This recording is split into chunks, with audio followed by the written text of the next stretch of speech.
Hi there, welcome to The Drum. I'm John Barron. Coming up, a change in the political climate as the opposition feels the heat.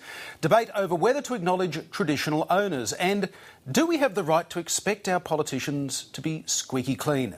Our panel tonight, author and journalist Matt Condon, international affairs commentator Thom Woodroofe, and in Canberra, regular contributor to The Drum online, Glenn Milne. Well, just when it looked as though Labor was taking all the heat on climate change, the debate has taken an interesting new turn today. Now the opposition is battling its own problems after comments by former Liberal leader Malcolm Turnbull about the coalition's alternative to the carbon tax.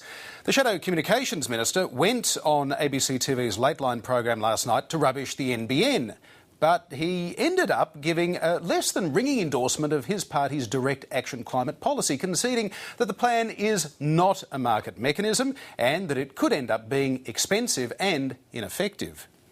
It is what it is. It is a policy where, yes, the government does pick winners. There's no doubt about that, where the government does spend taxpayers' money to pay for investments to offset the emissions by industry. If you believe that there is not going to be any global action and that the rest of the world will just say it's all too hard and we'll just, let the planet get hotter and hotter and, heaven help our future generations, if you take that rather grim, fatalistic view of the future and you want to abandon all activity, a scheme like that is easier to stop.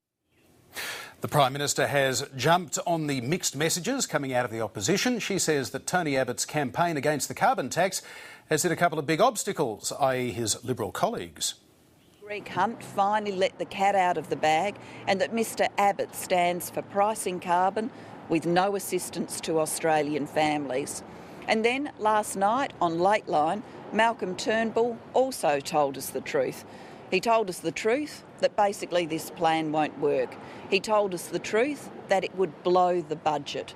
And he told us the truth that the rest of the world is acting too, even though Mr Abbott has been pretending to Australians no one is acting on climate change. As for Mr Abbott, he was trying to put a positive spin on Mr Turnbull's comments this morning. I saw Malcolm on Late Line. I thought that he gave a very strong performance under a bit of goading and provocation. Malcolm and I talk regularly about these subjects and he fully supports the Coalition's policy. The Coalition will never support a carbon tax. The Coalition will never support policies that make everything more expensive. We are the low tax party. That's why we're so opposed to this toxic tax which the government is so committed to. Then Malcolm Turnbull bobbed up again. He admitted that he still held some leadership ambitions. I've said this before and I'll say it again. I have absolutely no doubt whatsoever that Tony Abbott will lead the Liberal Party, the Liberal National Party, to the next election. I can't say I have no doubt that he'll win it, but I think he's more likely to win it than not. Glenn Milne in Canberra, the old definition, of course, of a gaffe is when a politician accidentally tells the truth. Is this a gaffe from Malcolm Turnbull? Well, a huge one with a capital G. The fact of the matter is that Malcolm Turnbull sits there in the opposition. He's attached to Tony Abbott like a limpet mine on this issue of carbon tax. He doesn't believe in a carbon tax. What he does believe in is an emissions trading scheme.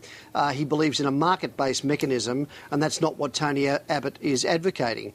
Now, this is a piece of political madness by Malcolm Turnbull. I mean, it just shows how politically inept he can be. I mean, the fact of the matter is the opposition is riding high. They have the government in their sights. The budget is weak. It's their issue to have, and all of a sudden Malcolm pops up, and makes the carbon tax or the absence of a carbon tax or his support for an emissions trading scheme the issue. It's crazy stuff, and I think there's an argument here that Tony Abbott should move against him. This was always going to happen. Malcolm harbours leadership ambitions. He wants to be leader of the Liberal Party again. He's just sitting there waiting in the wings. He's looking for his issue. Tony Abbott's never going to be in a stronger position. I suggest he should strike now. And yet, Glenn, none of this is new information. We know that Malcolm Turnbull supported an ETS. He lost the Liberal leadership over the issue. We also kind of figure that he probably still pictures himself as leader and Prime Minister one day. He's just that kind of guy. That would be his defence right now, isn't it, that this is all on the record?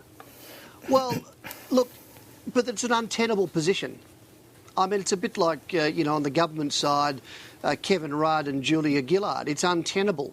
We know it's untenable. We know it's got to be resolved. And the sooner Tony Abbott resolves it, the better.